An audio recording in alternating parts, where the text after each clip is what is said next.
অবশেষে আমরা সবাই 7 ভাই কালীতলায় এসে পৌঁছেই গেলাম। মায়ের আশীর্বাদ থাকলে সবটাই সম্ভব হয়, তাই না বলো? দেখো কি পরিমাণ ভিড় রয়েছে, দেখেছো? সকাল থেকে কিন্তু প্রচুর পুজো হয়ে গিয়েছে, তা সত্ত্বেও এখনও ভীষণ পরিমাণে ভিড় রয়েছে। বনগাঁয় কালীতলার মাকে সবাই এক নামে চেনে। আর এই সূত্রে তোমরাও একটু মাকে দর্শন করে মাকে প্রণাম করে নাও। দেখো কি সুন্দর, সামনেটা পুরো একদম খালি হয়ে গিয়েছে। আর এই সুযোগে আমি একটুখানি তোমাদেরকে দেখাতেও পারলাম।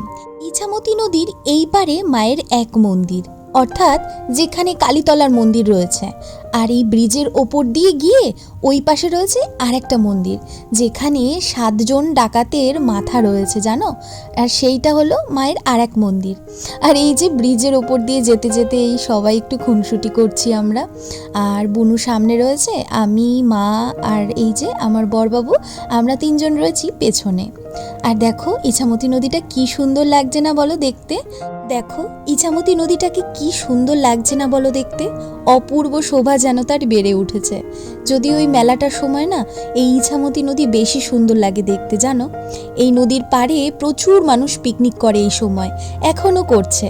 বছরকার দিনে এই মেলার সময় একটা দিনেই আমরা এখানে আসি, মানে ব্রিজের ওপর থেকে এই পাড়টায়। কিন্তু এত সুন্দর লাগে, চারিপাশের পরিবেশটা দেখতে ভীষণ ভালো লাগে।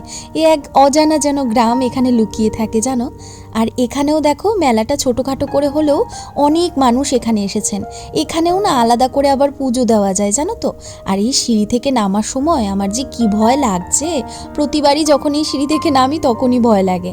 এই যে এখানেও দেখো পুজোর ডালা রয়েছে, এখান থেকেও প্রচুর মানুষ পুজোর ডালা নিয়ে তারপরে এখানে আবার মাকে পুজো দেন।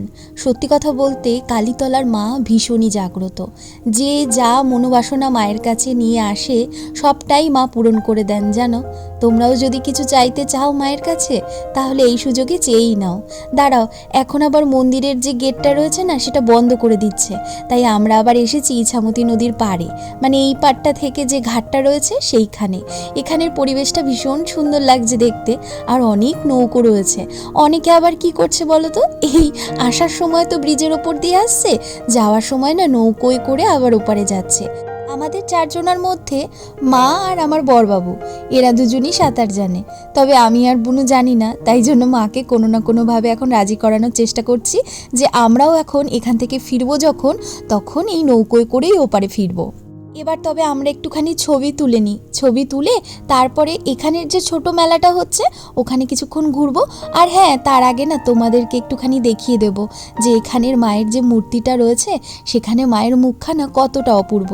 আচ্ছা, এবার তোমাদেরকে একটা কথা বলি, যারা তোমরা ফেসবুক থেকে আমার এই ভিডিও দেখছো তাদের কাছে বিশেষ অনুরোধ করব যে আমার পেজটিকে প্লিজ ফলো করে দিও, কেমন? আর ভালো লাগলে একটা লাইক করো, কমেন্ট করে জানিও ভিডিওটা কেমন লাগলো। আর যারা তোমরা আমার ইউটিউব পরিবার থেকে দেখছো তাদের কাছেও একই অনুরোধ করব, আমার ভিডিও ভালো লাগলে অবশ্যই একটা লাইক করে দিও আর কমেন্ট করে জানিও ভিডিওটা কেমন লাগলো। আর হ্যাঁ, আমার ভিডিও দেখতে যদি তোমাদের ভালো লাগে তাহলে কিন্তু অবশ্যই চ্যানেলটিকে সাবস্ক্রাইব করে দিও, কেমন? আর এই দেখো মন্দিরটা যেই খুলে দিয়েছে আবারও চলে এসেছি মায়ের কাছে, তোমাদেরকে একটুখানি মায়ের মুখখানা দেখাবো, তাই জন্য। কি অপূর্ব লাগছে না বলো দেখতে? ব্যাস, তারপরে মন্দির থেকে বেরিয়েই চলে এসেছি এখানে যে মেলাটা হচ্ছে সেই মেলাটা একটু ঘুরে নিলাম।